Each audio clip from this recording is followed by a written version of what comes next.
Hello, fans of all ages. We are indeed the Beasts of the East. Ryan Mork and Scott Thompson coming to you live from Studio A here at Ramapo College of New Jersey in Mahwah, New Jersey on this October 5th. 2015, October 5th. You got a lot better at it. You haven't done Ryan and Mork in a while. Ryan and Mork is ridiculous. Ryan and Mork was bad. Yes. So, thank you for tuning in. Beasts of the East on WRPR 90.3 FM, Ramapo College Radio. Big day tomorrow as the New York Yankees clinched home field in the American League wildcard game yesterday with the Houston Astros loss to the Arizona Diamondbacks. But now the bad news is that CC Sabathia has decided to take a leave of absence for the remainder of the season, whatever is left of it. And he will not pitch in the postseason as he has decided to better himself, and he is deciding to go into an alcoholic rehabilitation center. Let me read you the statement he released earlier today. He said, quote, "Today I am checking myself into an alcohol rehabilitation center to receive the professional care and assistance needed to treat my disease. I love baseball and I love my teammates like brothers. And I am also fully aware that I am leaving at a time when we should all be coming together for one last push toward the World Series. It hurts me deeply to do this now, but I owe it to myself and to my family to get myself right. I want to take control of my disease, and I want to be a better man, father, and player. I want to thank the New York Yankees organization for their encouragement and understanding. Their support gives me strength and has allowed me to move forward with this decision with a clear mind. As difficult as this decision is to share publicly, I don't want to run and hide, but for now, please respect my family's need for privacy as we work through this challenge together. Being an adult means being accountable. Being a baseball player means that others look up to you. I want my kids and others who may have become fans of mine over the years to know that I am not too big of a man to ask for help. I want to hold my head up high, have a full heart, and be the type of person, again, that I can be proud of. And that's exactly what I am going to do. I am looking forward to being out on the field with my team next season, playing the game that brings me so much happiness." So, the night before the postseason starts, very bad news from the New York Yankees and CC Sabathia, but you know what? You have to applaud the guy for coming out and saying to Cashman and Girardi, look, I have a problem. And some people are going to say, you couldn't wait one more month. You can't wait one more month because this is real life. Real life comes ahead of the game of baseball. And whether the season ends tomorrow night or whether the season ends on November 4th, Game 7 of the World Series, I think CC Sabathia is doing the right thing by fixing himself and fixing his family. Family comes first. Exactly. Family comes first. And he checked himself into rehab. Yep. You know, that's the first step in accepting that you have a problem, that you want to fix it. He wants to be a better father.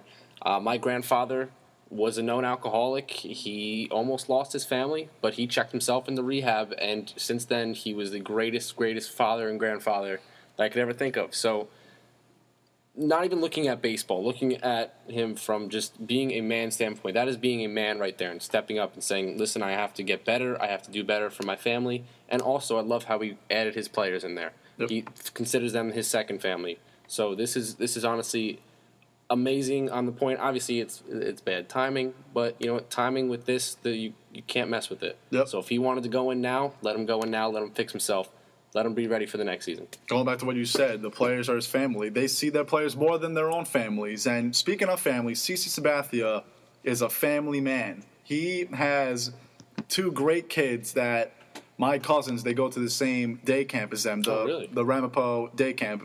Ironic, but it is ironic. It's not the Ramapo College day camp or anything, but the Ramapo day camp. My uncle is a counselor there. My kids hang out with CC's kids. My uncle's taught to CC a lot of times. Very nice guy. And we know that he's been in tabloids for a little while over the weeks. Mm-hmm. He's struggling. So I'm not going to jump into conclusions as to why he got into this problem. He said he has a disease. And some people say that they don't believe in alcohol addiction, which is Absolutely Ridiculous. false. For anyone that says that, I have witnessed substance abuse, alcohol abuse in my life, in my short life, and it is a disease. It is a disease as much as you want to try to go against that. Plain and simple. And again, you got to give a lot of credit to CC Sabathia. A very tough time because tomorrow night is their season. Tomorrow night is their season, and we're going to get into that in a couple of minutes. But really quickly, if you are blaming CC for timing, why couldn't you get this checked out during the regular season? Why this? Why that? Because when you have a problem like this, it's very hard to admit right away. Who knows how long this has been going on for? It eats you up. It eats you up. Absolutely. You don't want to sit back and say, "Oh, well, we're going to the playoffs." No, you have to look at it from a family standpoint, from your own mindset, what you want to do. You can't be looking and try to please everybody else. He's pleasing himself right now, and now is the right time, and that's what he wants to do. The fact is that real life is more important than baseball. Yeah. It's that simple. But now let's look at it from a baseball perspective, because I don't want to harp on CC too much, but at the end of the day, it is a baseball story. It is a sports story. This is going to affect the New York Yankees because CC Sabathia has probably been their best pitcher. He's been great. And since he came off the DL with the second knee injury, he's been unbelievable. So how does this hurt the Yankee rotation? Well, people were saying it was doubtful that he was going to be in the rotation. I disagree. I think he was going to be in the rotation. I thought he was going to be number 4. Probably. Tanaka, Pineda, Severino are going to be the 2-3, and then CC. Now you don't have a 4 pitcher. You have 3 guys. And the question is, what are they going to do with Adam Warren? Where's Nathan Eovaldi in this situation? Do you try to bring back Brian Mitchell into the rotation? Because what they used to do, their quote-unquote 6-man rotation was Adam Warren / Brian Mitchell, each throwing 50 or 60 pitches. So do you try to do that? Do you stay with a 3-man rotation? With CC leaving because he was a starter. CC Sabathia is not a bullpen guy. He was not going to go into the bullpen. So how does this affect the Yankee rotation? How does it affect the rotation? Honestly, it's hard to look at it. I honestly want to go with like a 3-man rotation. You have to now you have to think about it. Now you really have to think about it. Is Eovaldi in the bullpen right now?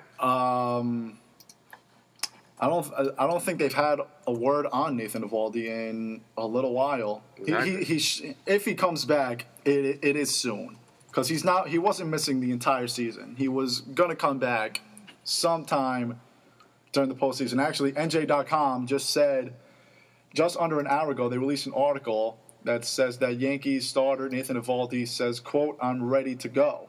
So okay. I'm going to read the article. Yankees starter Nathan Eovaldi out since September 7th with inflammation in his pitching elbow. Says he would be ready to pitch in the division series if his team makes it that far. They're hosting the Astros, blah, blah, blah. I threw maybe 10 pitches in the bullpen, then 15 or 20 out there on the mound just to get righty and lefty. Eovaldi said everything felt good. So then you really have to think about now if you want to pitch Tanaka. Oh, wait. Tanaka's throwing tomorrow. Tanaka's throwing tomorrow, sorry. So what does that mean? That means Pineda will pitch. Pineda or Severino will throw game 2 on Thursday, if they win, obviously. Okay. So I liked Eovaldi because he put up a lot of runs. I mean, the Yankees put up runs for him. Right.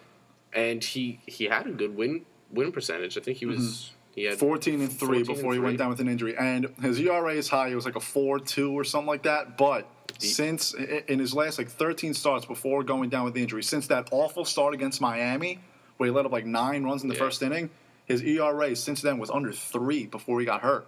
He's becoming into a very solid pitcher for this Yankee team. Absolutely. He throws strikes, and that's what I love about him, that power fastball. He can throw for strikes and spot the corners. So that's why, Cashman and Girardi, they all have to sit down and say, do you want to throw 3 or 4?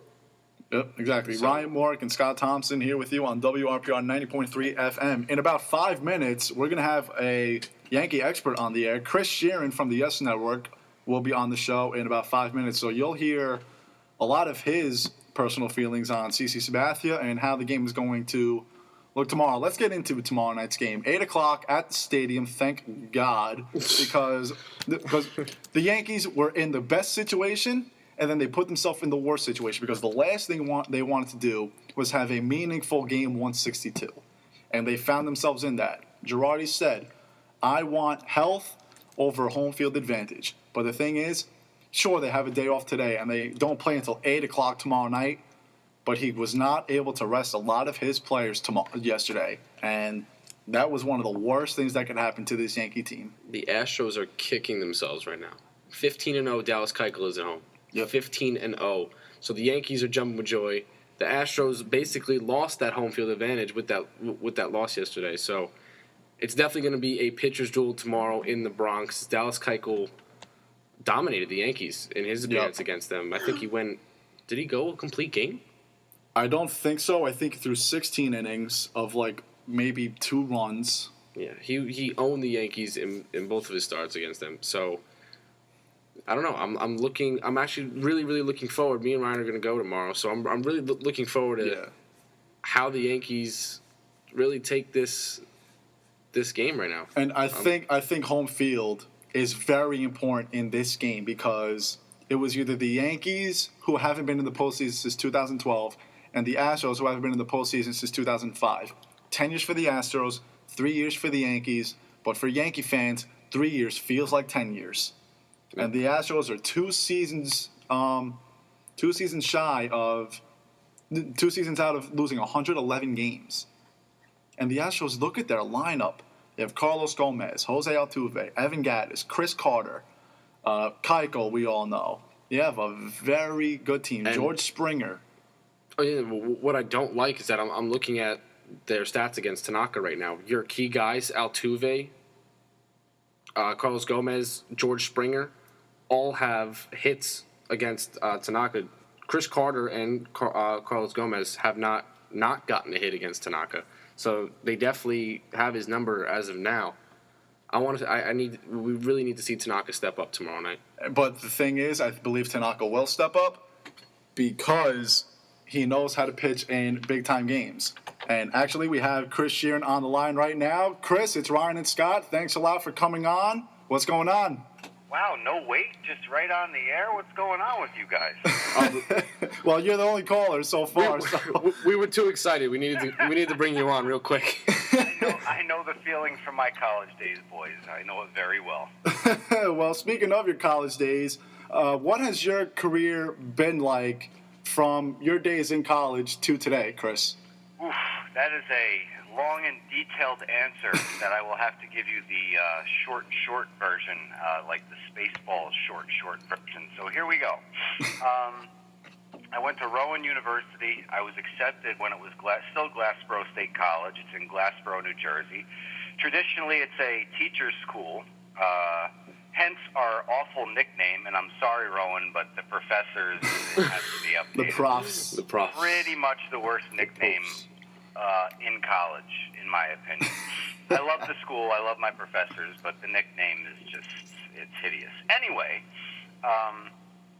as I was saying about my professors, they really got me ready to get out into the field. Tremendous radio, TV, and film program down there. The television and radio is what I really focused in on. I had a radio show like you guys. I had a morning show. I had a sports show. I did play-by-play for basketball and baseball. The morning show was 5 days a week. I was at the station turning the transmitter on at 7 o'clock. You learn responsibility. You learn about working in pretty much a newsroom. The general manager who ran it, Frank Hogan, a great human being. He just retired recently, and it's good for him. He's worked enough. He deserves it. But he was very integral in getting me where my head needed to be. Another guy, Ed Kasuba, who worked for KYW News Radio in Philadelphia. I interned with him. I had broadcast journalism with him.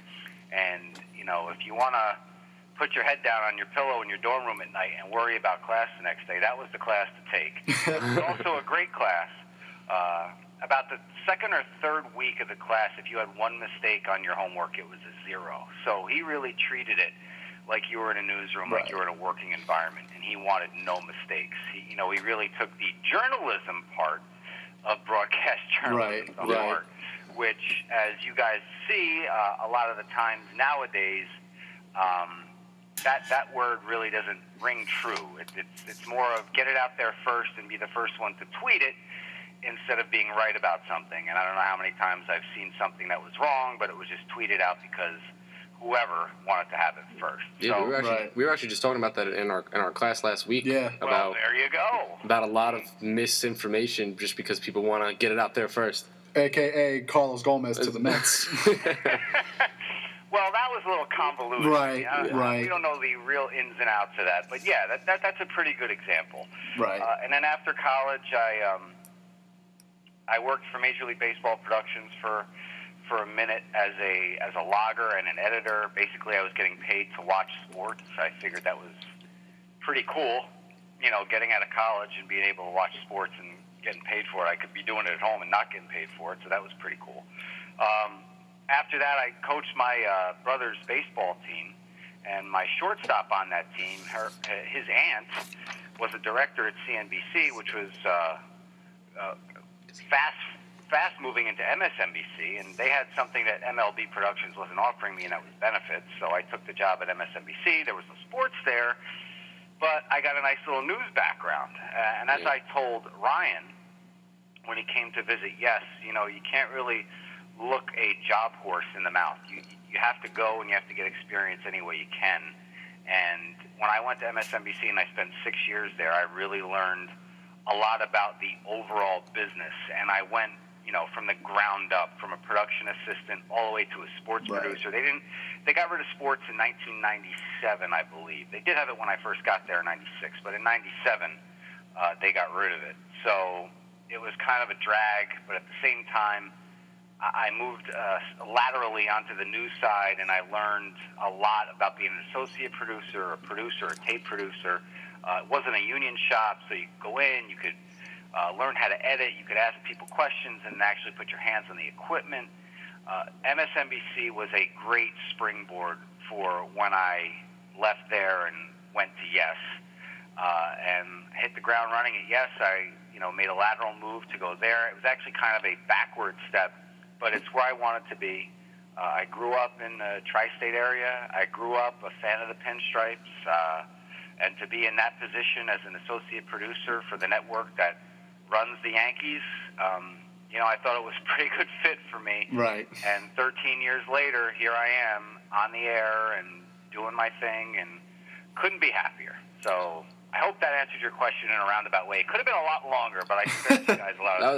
That was actually beautiful, and it worked our way up to our next question. So now that you said that you worked your way from the ground up, you took a little back step into Yes. What is it like now being an on-air talent for the Yes Network and working for the Yankees and the Nets? It used to be where it was like a step back and pinch myself moment. It's not that anymore because you grow into that role. And if you sit there, keep pinching yourself, is it still a dream? Absolutely. I'm not trying to throw cold water on that. But I think in order for you to grow in your position, you have to stop pinching yourself and say, I'm here. Now it's time to press forward and get to the next level. Get to work. Yeah. And, it's been 13 years. I've been on the air for a decade, which is kind of hard for me to say because I'm getting old. But, the journey there has been another where, at MSNBC, I wasn't necessarily doing sports, but as I said, I was learning the business. And at Yes, baseball, I played it my whole life. I followed it my whole life. I still play to this day. And if I told you I didn't learn something on a daily basis, I'd be lying to you. That's why this sport is so beautiful, is because you're always learning constantly. You're always getting information that you're saying, you know what, I never thought about it like that before. There's so many ins and outs and, the minutia of it. You can get lost. Something I try not to get lost in is sabermetrics and statistics because, while they do help you in a lot of areas if you're a manager, I think they tend to hurt you as well because anything you put onto paper can't tell you anything about the human being that those numbers represent. There's no sabermetrics for being a human. Yeah. So that's where I tend to put that in the old waste paper basket. Mm-hmm. Right. So October baseball finally upon us, and I've told you this before. This Yankee team, I told you back when I visited, this team does not have a true identity. The wild card game is tomorrow. Does this team have a true identity? Because I'm still struggling to find that answer. Well, listen, I mean, this is a team, Ryan, that, let's be honest, none of the experts picked this team to have over 80 wins or even sniff the playoffs. I'm talking about like 1,000 yards away from the kitchen, you don't know what's cooking. They were not supposed to be in this position. Now, could they be in a better position? Yes. But how many other teams go 47-19 down the stretch to when the Blue Jays clinched? Right. Yeah, exactly. You know, that was July 28th until they clinched the division. Think about that. 47-18. I mean, for any team to try to keep pace with that, Right. Ridiculous. It's unbelievable. So for the Yankees to be in the position there, and listen, they got a home game. They're the home team in the wild card. Now, did they back into the playoffs? Of course they did. Did they lose 6 of 7 to put themselves in a position where they had to see if the Astros lost to the Diamondbacks? Yes, they did. But they're in this position. They're facing a guy in Dallas Keuchel that is working on 3 days rest. But I say put that on a piece of paper, crumple it up, and throw it in the garbage. Yep. Because this guy, in 2 starts against the Yankees, take his splits, which are also awful on the road. He's undefeated at home, but he's awful on the road. Well, one of his 5 wins on the road is against the Yankees. Yep. One of his 2 wins since May 9th, I believe, on the road is against the Yankees. And guess where it happened? At Yankee Stadium. He's 27 years old. I looked these numbers up earlier today. CC Sabathia, he was 27 years old in 2008 when he was with the Brewers and throwing on 3 days rest. His record was 2-1 with a .83 ERA. Jeez. Throw that 3 days rest out the window. I don't care if he's never done it before. This is the playoffs. This is the big stage. Keuchel has said this. He's ready. He's ready to go. He's thrown 16 innings against the Yankees this year. 16. Yep. He's got 21 strikeouts and 1 walk and an ERA of 0.00. He's unbelievable. The He's guy, absolutely if David Price didn't go off, this guy is without a doubt a AL Cy Young winner. Absolutely. But you can't deny what Price has done with the Blue Jays either. And, you know, I talked to David Cohn about this. I talked to John Flaherty about this ad nauseum. And they both bring it up. I just kind of ask them, I want to get their input. And they tell me, you know, with a megaphone, it's not just what Price does in his starts. It's that attitude that Price brings in those starts. It's go back to 2009. Go back to that Yankees rotation. Go back to CC Sabathia being the ace, A.J. Burnett, Andy Pettitte. No one wanted to drop that baton. Nobody wanted to be that starter that said, oh, it's my turn. They were so challenged by the top of the rotation to keep up that level that I think that's why the Yankees were so successful back in 2009. And look at Andy Pettitte. He won every clinching game in the playoffs, for crying out loud. Yep. So you take a guy like Price, you throw him into that Blue Jays rotation, you get guys like R.A. Dickey, who's never been to the playoffs. Marcus Stroman's never been to the playoffs. Yeah. Who am I missing? Marco Estrada has a cup of coffee in the playoffs, I think back in 2011 with the Astros. Yep. And who else? Burley, he has his postseason experience with the White Sox. But Price brings that swagger, that top of the rotation, top of the line ace, that kind of, I know you guys don't remember Ronald Reagan, you're way too young, but he talked about something about trickle-down economics. That's what Price brings. He brings that trickle-down swaggernomics. Right. That's a Chris Shearn original. Don't be afraid to Swaggernomics. hashtag that on Twitter. I like that. Swaggernomics. They should make a class about that. They'll start it rowing. Let's start it rolling. Swaggernomics 101. There you go. I'm going to be a professor. All right, Chris, now flipping to the managerial standpoint. A lot of people are going at Joe Girardi over the entire season. I want to know what your opinion on him is. My dad used to tell me all the time, you can't make chicken salad out of chicken you-know-what. I really think that Joe Girardi in 2012, when they made the playoffs, right. 2013 and 2014 when they didn't make the playoffs, this team, everybody, I see everything on Twitter, and it's exactly right. This team could have gone to a 69-70 win team. Now, I know they didn't make the playoffs, but do you know how many injuries Girardi's had to deal with? Thank you. Thank you. In 2013, it was the rotation. Last year, it was the lineup. And the rotation as well. And the rotation. You have to put that into perspective. And the Yankees were still above 500 both seasons. This guy, now I know everybody gives him a lot of stuff for the binder and this and that and the other thing, but this is another year.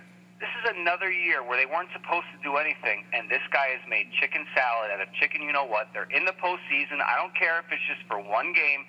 You know, a lot of Yankee fans, they sit there and they beat their chest, and it's the World Series or it's a failure. It's not the case. Look at the Yankees down the stretch in September. Who kept them afloat? A 21-year-old Luis Severino and a 22-year-old Greg Bird. I mean, who would have thought that going into the season? And I just had I did this for you guys because I was on the show with you tonight. Thank you. I had our research department come up with this. And a big thank you. I want to give props to Jeff Quagliata, who's the head of research at Yes, and he's at Yes to Research on the Twitter machine. Yeah, Jeff does a phenomenal job. You should give him a follow. And also Seth Rothman, who's in that department and put these numbers together for me. I thought about it this morning. I was like, you know what? I wonder how the team is with lefty starters, with Teixeira in the lineup and with Teixeira out of the lineup. And here are those numbers, guys. The Yankees have faced 50 lefty starters this season. 35 of those games, Mark Teixeira was in the lineup. Those starters in those games went 9-15 with a 5.16 ERA. The Yankees hit 260, and they hit 26 home runs. Wow. Okay, that's with him in the lineup in those 35 games. Now, less of a sample size. Without Teixeira, 15 games. Those lefty starters over those 15 games are 8-4 with a 3.56 ERA, and the Yankees have hit 6 home runs. Wow. So think about that for a second. Without Tex, that's what tells you the dynamic of what Mark Teixeira brings to this lineup. Being that switch hitter, yeah. Yeah, you know, it just takes so much away from Joe Girardi and what he's able to do and how he's able to mix and match that lineup. 3.56. So you're talking about almost a run, more than a run and a half off the ERA without Tex in that lineup. Right.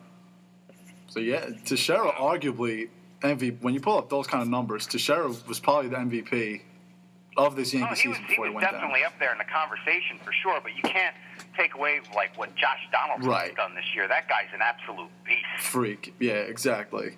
So now 2 questions into one kind of. We have to bring up CC Sabathia. Obviously, the big news is that he went into the alcohol rehab center today. How much does CC's absence hurt this team because he was pitching very well since he came off the disabled list? That and with CC gone, assuming he would have been in the rotation, what should the Yankee rotation be if they make it past tomorrow night? Well, first of all, I want to say kudos to CC. Agreed. For doing this and doing it now without, you know, putting baseball first. He's putting his family first. Absolutely. All things aside, people on Twitter, you know. We've had this discussion before. These are the days that Twitter should be thrown away because people don't realize, like, well, you know, he's not a competitor. Yes, he is. He is.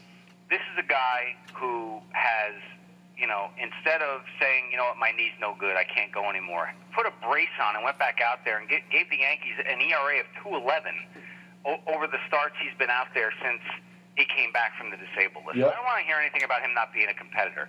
This is bigger than baseball. This is bigger than a wild card game. This is bigger than playoff baseball. This is about a human being and his family wanting him to take care of business. So having said that, kudos to CC Sabathia for entering this program and starting to get his life straight, because that's what's important. And you heard it in his statement today. He wants to get better so he can go back to enjoying the game that brings so much joy to his life. So having said that, your other questions, What was the first one? I'm sorry, I forgot. How CC hurts the team, and then what the rotation is going to look like. It definitely hurts the team, and it's the point you brought up, and that is, he was pitching so well since coming off the DL. It does, in fact, hurt the team. It hurts the rotation because now, you might have to turn to a guy like Ivan Nova. You might have to turn to a guy like Michael Pineda. And I just worked the numbers on Pineda this morning for his last 2 starts. He faced the Red Sox and the Orioles, and his ERA is 10.24. Oh. And his batting average against is over 300. I think it was 311 or 321. I can't really remember. But either way, it's bad. Ivan Nova has not been good. Let's face it. Yep. Those two are huge disappointments. Now, I know Nova's coming back from the Tommy John. He gets a bit of a pass here. But as far as Pineda goes, I don't know what's going on with Pineda.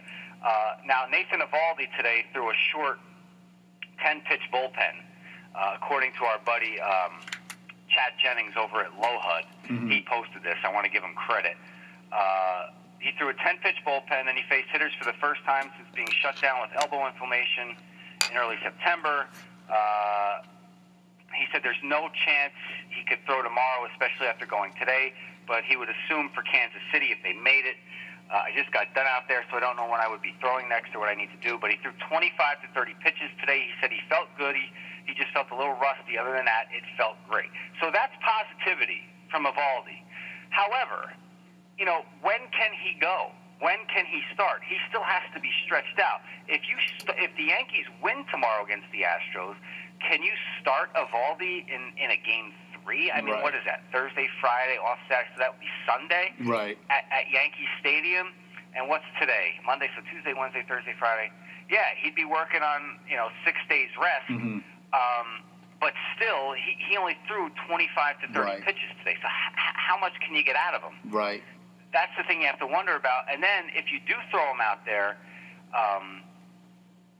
you're going to tax the bullpen. You're going to need to go to it early, and you know that. So basically, if the Yankees advance tomorrow, I think the best scenario for Eovaldi, Warren would have to come back into the rotation, and he's the only one I trust to go in the third game. Agreed. Right now, actually, the second game of the DS, because it would be Tanaka tomorrow, obviously. Then it would be Severino in game 1 of the DS, and then I would throw Warren in game 3. Then, if you want to put Eovaldi in the bullpen and stretch him out that way, if Warren gets into trouble, then you got something going on.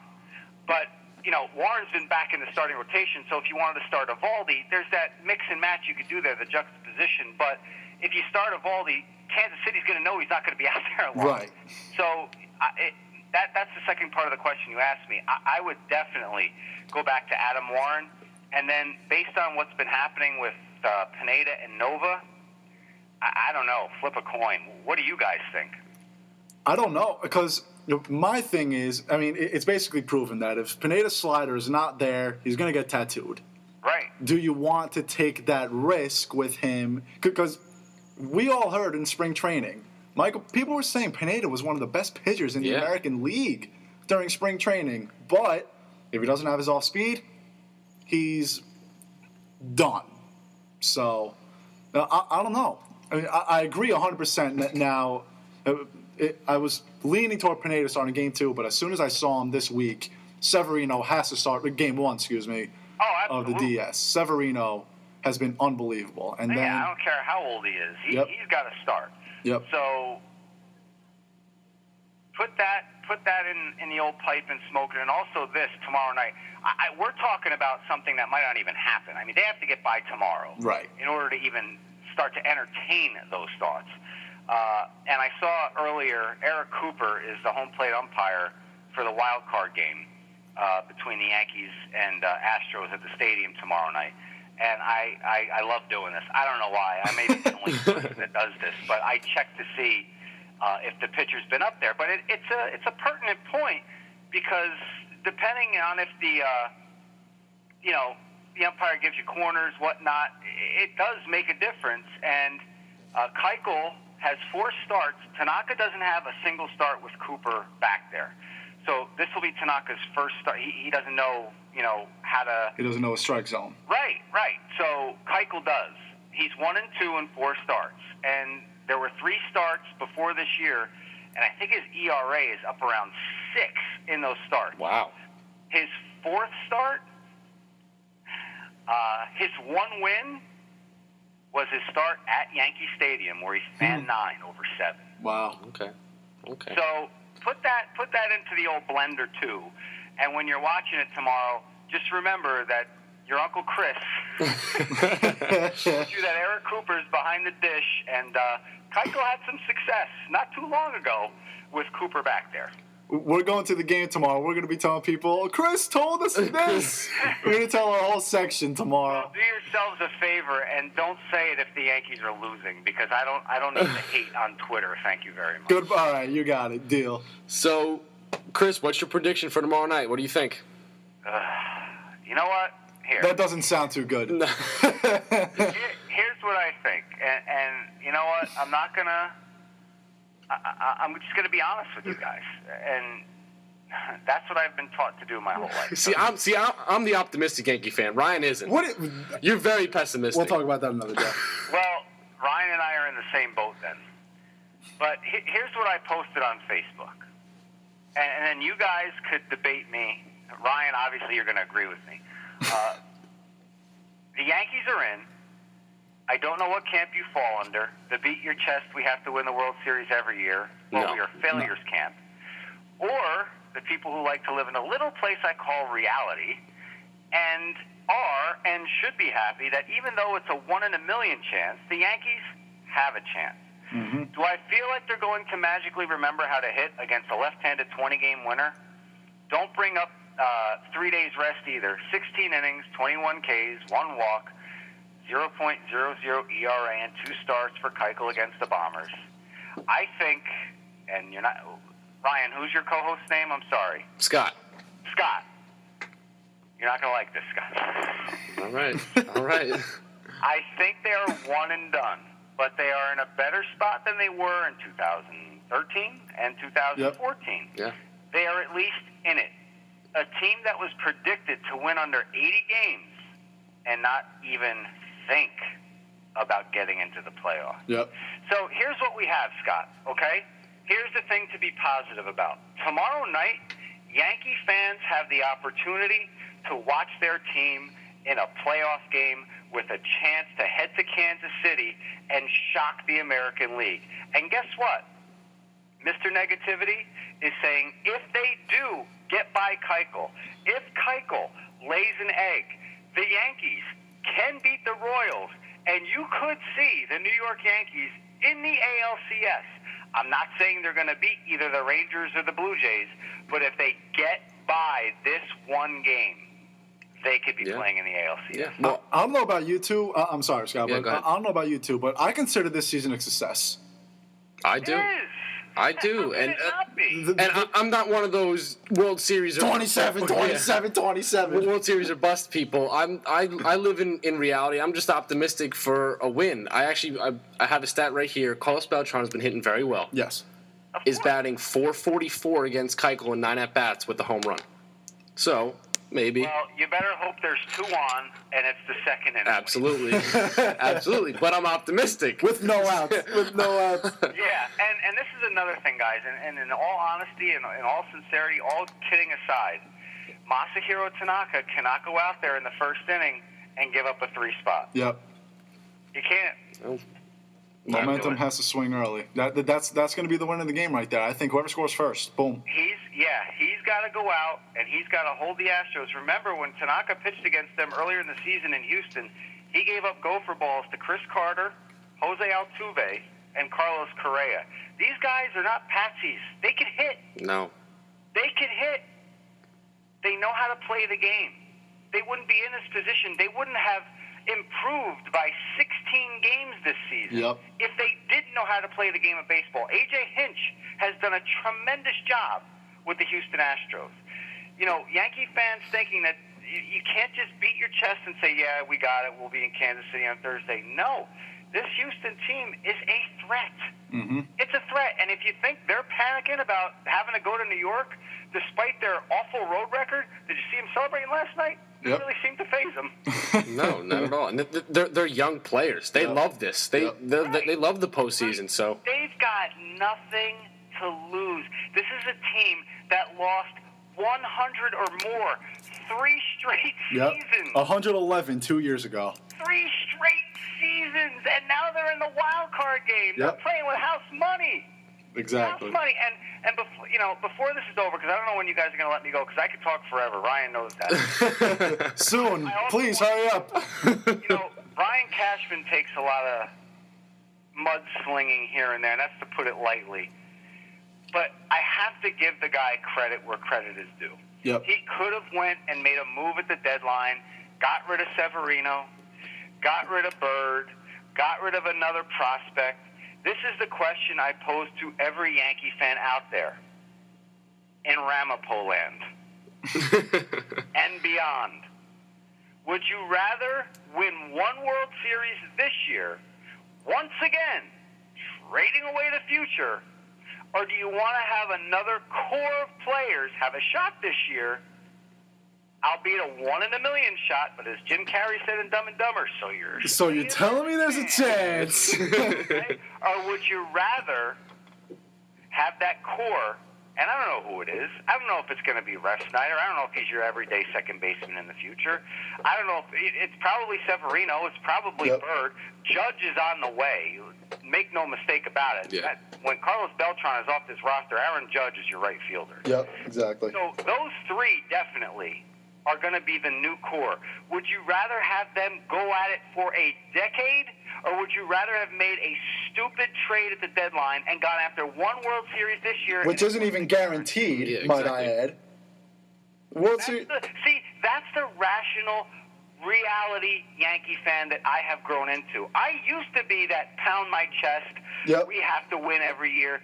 You get older, you get more mature, you tend to think a little clearly, you tend to think a little bit more rationally. This is what you do.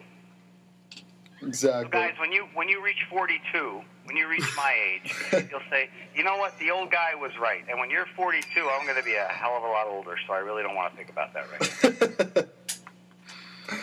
Chris, thank you very much for coming on. That's Chris Shearn of the Yes Network. Are you going to Elm Street Diner right now? I am not, but the next time you come up, I will tell John you gave him a pop on the air, and he'll probably give you something for nothing. Like that. Sweet. Love it. Elm Street Diner, Scott? Wow. You're taking me. I'll take you. All right. Ryan and Scott, just let me say thank you for having me on. It's always a pleasure to show my personality and have a little fun talking about the sport that I love. So thank you very much for having me on, guys. Thank you for coming on. We'll talk to you soon, buddy. All right, guys. Take care. All right, take care. That was Chris Shearn of the Yes Network. You can check out his podcast, Chris Shearn Show, at yesnetwork.com. The guy knows what he's talking about. He's been covering the Yankees for a very long time. So listen to what he has to say.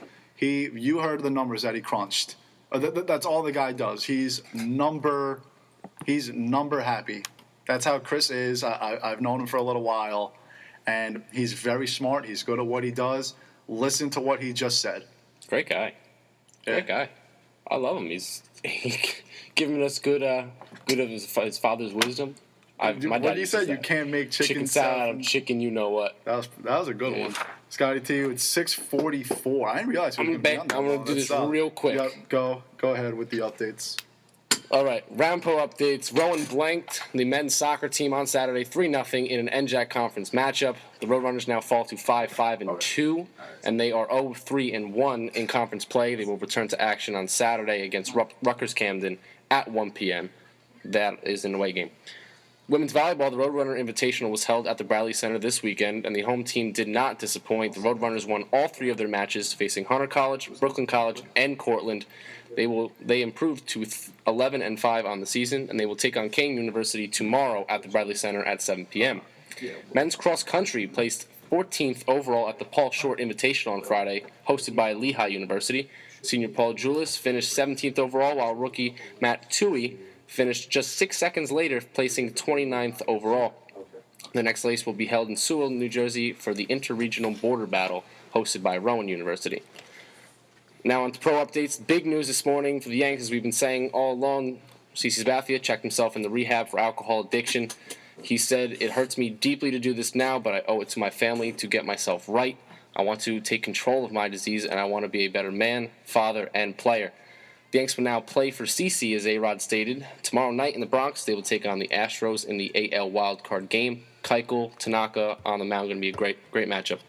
The Mets got no hit on Saturday against Max Scherzer, but it didn't matter because they are focused on this NLDS matchup against the LA Dodgers starting this Friday, the 9th, in LA. We do not know, however, who will be taking the mound for the Mets in the first game, but it is evident that Kershaw will get the ball for Game 1 for the Dodgers. On to the NFL. The Giants left Buffalo triumphant yesterday, defeating Rex Ryan's Bills 24-10. Nail in the coffin was set by Rashad Jennings' 51-yard TD run midway through the fourth to secure the W. Eli Manning finished with 212 yards and 3 TDs, one to Ruben Randle, one to Dwayne Harris. The G-Men will take on the Niners at MetLife next Sunday in the Sunday Night Football matchup at 8:30 p.m. Going overseas to London, it was a beautiful day at Wembley Stadium for American football as the New York Jets defeated the Dolphins 27-14. Chris Ivory was the star of the game after not playing last week. He posted a beautiful stat line of 166 yards on 29 carries with a TD. Brandon Marshall also did well, catching 7 passes for 128 yards. The Jets have a bye this week, but they will take on the Skins the 18th at MetLife Stadium. Listening to Beasts of the East on WRPR 90.3 FM. Ryan Morrick, Scott Thompson. We'll be back right after this.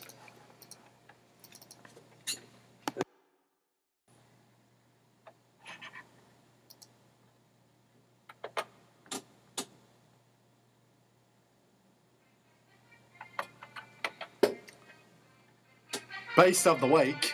Base of the week. We should do that all the time in Australia. Jason Day. Jason Day. Jason Day. Too bad the PGA Tour's over as of now. Yeah, Jordan Spieth with an incredible. He was my base of the week last week. Beast of the East. Who wants to go first? Beast of the week. Beast of the Week. Sorry. We really should It's call hard. it another name. No, I love Beast of the Week. It just works. It works. Yeah, Anyway, my Beast of the East. Oh, whoops. I meant week. I'm going to go first. All right, go ahead. I'm going to go with Chris Ivory of the Jets. They missed him a lot last week in that loss against the Eagles. But this week he bounced back, had a great week against the Dolphins, as I was saying in the updates before. Chris Ivory ran for 166 yards and 29 carries. Touchdown. Chris Ivory proving people wrong about himself being just a mediocre running back. He's having a great year. Ryan, your Beast of the Week. My base of the week should be Chris Shearn. That's the man. That guy was great. He's Shout out to awesome. Chris I'm Shearn telling again. you, if you call it to yes with me, What do you mean if? It's not an true, if. true. This is annoying. I'm just gonna hold it right Hold it. there. This aux cord, we gotta get a new aux cord. But my beast of the week, Max Scherzer, simple, no hitter, 18 strikeouts, probably the best pitching performance ever. Legit. That was great. And I was at work and I was looking up, and every time it's just buckling players, just Yeah. overpowering players, buckling their knees. I've never seen him that pumped before. And when you think about it, think of how close he was to 2 perfect games. Yeah. Because the no-hitter in the summer, the guy leaned into it. That should have been a perfect game. Yeah. And then 1 error on Saturday. 1 error and 1 I would hate to pitch. be Escobar, by the way. Yeah, that I would hate that. I've actually my brother was throwing a perfect game, and the guy that I work with, I was telling you about, Richie, does a good Francesa impression. He made it. Severino! Tanaka, you pitched Tanaka first game. No, anyway, he gave up an error, and my brother threw a no hitter instead of a perfect game. That's the worst. I threw 3 no-hitters in my Little League career. Because, like, when I was in Little League, I was gross. But then I hit my peak when I was 12 years old. So, Yeah, I hit my peak when I was like 16. yeah. I So, threw shutouts, though. I never threw no hitters. Yeah, I had 3 no-hitters. My first one, 18 strikeouts. Keep in mind, 6 innings. That's because you were probably like 5'2", while 5'4". I was like 4 foot. I was 5'4", 10 years old. Actually scared So of you. 18 strikeouts. No one got on base on me. Well, I walked a couple of guys. Second no-hitter was later that year, 16 strikeouts. Both putouts were to me. Third no-hitter was 2 years after that. I let up a couple of errors and a couple of walks, and I actually let up a run. So, but 3 no-hitters for me. Not bad. Not too bad. I've never thrown one, so you got me beat there. No. All right. Got me beat. I want to play some like Princess on my laptop, but I don't feel like bringing my laptop all the way No. over there. Use your nougat. Use your nougat. Use your nougat. Roger Clemens is in Georgia. Put my mic on. Put my mic on. Anyway. All right, so let's talk about the New York Giants really quickly. We did a Limited lot time we have left. Yeah, we got about 7 minutes left. Jeez. So New York Giants, we both said, well, No. legitimate. Did you really think the Giants are going to win? Yeah, Really? I absolutely did. All right, well, you're an outsider. Most people with football knowledge said that. Yeah, I this don't was, have any football now. No. Most people said Bills win easily. Okay. The Giants were not supposed to win this football game. You knew their running game was going to be bad, and it pretty much was, besides the Jennings touchdown. Mm-hmm. And I was really mad because I told my dad, I was like, we're sitting Jennings this week in fantasy, and then, of course, one touchdown. But that's just besides the point. Running game, we knew it wasn't going to show up besides that touchdown. And you know what? Eli Manning has played in 4 games. He has not thrown an interception yet. And Eli's the type of quarterback, a lot of his interceptions are his receivers' faults. And now, and you said it before, when we were off the air, I believe, he's targeting everybody. Everyone. Randall, Odell, Donnell, Fells went before he got hurt. Now he's on the season. Dwayne Harris had 5 catches yesterday. It's amazing, and I love it because it's not just Odell Beckham Jr. that he had to rely on at the end of the season last year because he was breaking those rookie records and everything. Broke another one yesterday. Of course, why wouldn't he? Anyway, Exactly. Anyway, that it's great how he's bringing everyone in, even using Rashad Jennings, using Shane Vereen. I love that this team is starting to come together after those 2 losses. Yep. They're coming together, going into Buffalo against Rex Ryan. Not supposed to win this game, and a big part of that was they shut down Carlos Williams. Yep. Shut him down hard. I mean, yeah, he had that one touchdown, great throw by Taylor. But Covered by a linebacker, but he had 40 yards rushing. yep. And everyone looked at him going 90 or higher. Yep. That was a great job by those linebackers. John Beasley was back. John Beasley was pumped yesterday. Oh, yeah. And that trickled down to everybody else. Devin Kennard with the interception, so that was a great job. Tom Coughlin said yesterday that this team is playing with a big head on their shoulders for whatever. They know they have the chance to win because the Cowboys are playing their practice squad. They're tied for first right now. The only reason, the Cowboys are in first is because they beat them week 1. But Yep. 12 games going forward, 12 Giants games don't look left. And now, favored. next week, the Giants are going to be the favorites against San Fran. Then they're at Philly. That game can go either way, but right now the Eagles just look flat out terrible. And then they're home against Dallas. You know they're going to be pumped up for that game because odds are that's probably going to be a battle for first place. And then they're in New Orleans, which no one seems to win there anymore. The Saints can't seem to win there anymore. Last night, you saw that play except for last night. Yeah, that was pretty awesome. But with Dallas healthy, Dallas probably wins that football game. And then I think they have the bye week after that. And then they played the Jets later on in this season. The fourth year. I'm not saying the Giants win the Super Bowl. That was. But if you look at their schedule right now, at the latter half of their schedule, Skins, Jets, Dolphins, Panthers. A lot of games that they want to win rather than knowing that they're going to need to win. You got the Battle of New York. You beat Rex Ryan yesterday. You have a ton of division games left. One against Philly. Two against Philly. One against Dallas. One against Washington. Games that you want to win. And against good teams. And I like that it's against good teams because that's if you can beat them, hey, blow up their head even more. Go ahead. Yep. And you know what? Is the division probably different if the Cowboys are healthy? Yeah. Absolutely. They have Brandon Weeden right now. Their number 1 is Terrence Williams. Brandon Weeden's not that bad. No, he's not. But he was a starter. No, he's not Tony Romo at all. Right. But he was a starter with the. And now Lance Dunbar's hurt. Shane Gregory's hurt. McClain is hurt. The other McClain is hurt. Everyone on that team Is Joseph Randall hurt? No. Or he just didn't get the ball yesterday at all. I didn't really watch the game, to be completely honest. He got the with you. ball in the first quarter, then just nothing since. Yeah, no. I didn't really watch the game. But yeah, big win for the Giants. Now they have a lot of momentum. Cowboys are playing New England next week. Giants are facing San Fran this week.